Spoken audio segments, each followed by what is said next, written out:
So now that I've successfully survived Nightmare House 2, all I have left to do is do a spot the mod on it. In case you haven't watched my playthrough of Nightmare House 2, wink wink, here's a quick recap. Nightmare House 2 is a horror game that started as a Matt for Garry's mod, but was later adapted into a standalone mod. Luckily, the game's prologue is basically these maps for Garry's mod, so there's no reason to go back to play it to understand the plot. I myself played the maps for Garry's mod way back when and was very pleasantly surprised when I found this mod much later. That was until I started playing it. Why, you ask? Well, I guess you'll have to watch the video to find out.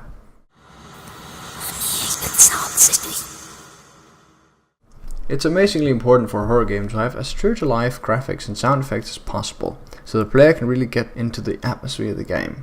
If the game fails at this aspect, the player might not get the horror experience they were seeking, since the scenario will seem too foreign to them. By that I mean that they are already having to stretch the suspension of disbelief to encompass monsters and ghosts, so they really don't need ugly textures on top of that. This aspect is probably where Nightmare House 2 falls the shortest for me. The mod is for the Source engine, which is getting kind of old, but is holding up quite well considering. My real gripe with the game is the very unfortunate texture on the antagonist of the game, who will show up to jump scare you from time to time. The texture's alright given her somewhat elusive role in the game, but it's those few moments which stays visible long enough for you to get a good look at her and see the less than stellar texture work that can really kill the scary atmosphere that she otherwise provides. Aside from her though, the game is filled with new models for all the standard NPCs from Half-Life 2 and even some custom gun models. Unfortunately, that leads me right on to my next problem, the gun sounds. Especially the shotgun sounds horrendous, which is a real shame since you'll be doing a lot of shooting on your journey through Nightmare House 2. Those two gripes aside though, the game managed to keep an amazingly tense atmosphere throughout, with some really creative use of lighting and sound. If you're claustrophobic, you're gonna hate this game, as much of it is spent in tight hallways and of course, in true Gordon Freeman style, vents.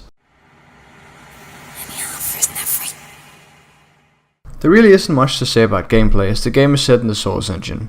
If you've ever played Half-Life 2 or even Counter-Strike Source, or Global Offensive, you'll feel right at home. It does though suffer from the same problems with ladders as all these other games do. Luckily, they're few and far between. I'm gonna do my best to avoid spoiling too much of the story, but if you want to go in entirely unspoiled, you can click the button on screen right now. Okay, for the rest of you, the game starts with a prologue that I mentioned in the intro, in which you crash your car in the woods outside a big ominous house.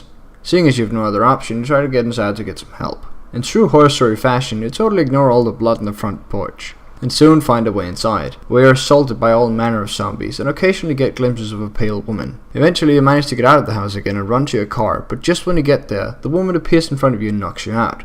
You're then told, through text on a black screen, that you can't escape the Nightmare House, after which you wake up in an isolation cell in the hospital. Leaving the cell, you realize something is up, since there's no staff around and everything looks really run down. And so it's up to you to try and escape, and you start to see glimpses of the woman here as well. The story is probably the thing that impressed me the most. I will admit that it's rather simple, but it really fits the game given the length. It even has a twist that I didn't see coming at all, and best of all, you are left to make a decision towards the end that changes the outcome of the story, something I would never expected to see. So if you're looking for a horror game that's not too long and will scare the ever-living shit out of you, then look no further. As I said in the beginning, I was pleasantly surprised until I started playing the game, because playing it was such a nerve-wracking experience that I physically had to take half a day's break from it, which is exactly what a horror game is supposed to do. While the mod itself is free, it does require that you own Half-Life 2 and Half-Life 2 Episode 2, but if you don't have those already, it's a great time to get them and play them as well. Installing the game can be a little bit tricky as well. First of all, the mod is not available for download on Steam, unlike our last entry in the series, and instead has to be downloaded from the website, links in the description. Once a game is downloaded, there should be a TXT file that provides a guide on how to install it. Some people may have issues with the game crashing on the title screen. This is easily fixed by following the steps laid out in the same text document that I just mentioned. That was all from me today, folks. Thank you for watching. This has been Stax, signing out.